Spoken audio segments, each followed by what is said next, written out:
What is up, everybody? This is your boy, Taryn Rodriguez, host of Set Point, here on IE Sports Radio, your direct feed for all that sports. Just giving you all a recap of the USA-Ukraine men's VNL match. Unfortunately for the U.S., their debut in the 2025 VNL was a little bit sour as Ukraine swept them 25-22, 25-20, and 25-23. Believe it or not, this was Ukraine's first ever VNL match and their first ever VNL win, and it was also their first win against the U.S.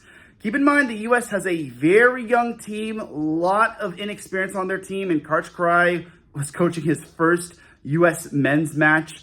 But the first set was a clear indicator of the inexperience for the U.S. as Ukraine jumped out to an early lead, and they never looked back as they took that first set. The second set, the U.S. was pretty much in that second set for the most part, as Ukraine did lead 15-14, but they closed out the set on a 10-6 run to take said set.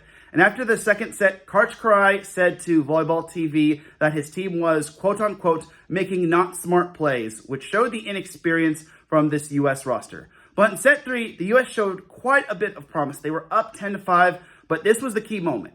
Ukraine used a 4-0 run to get back in it, and eventually it was a back-and-forth battle. The third set was tied 23-23, and Ukraine closed off the match with 2 straight points to win the match. But it wasn't all bad. There were some positives, such as Cooper Robinson, who I thought had an amazing VNL debut. He had 12 kills.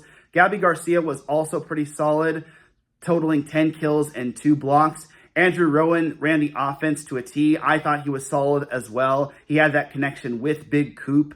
So the U.S. is back in action tomorrow when they take on Iran. Let's hope for some better results, and let's all be patient with this U.S. team. That's all for me. See you next time.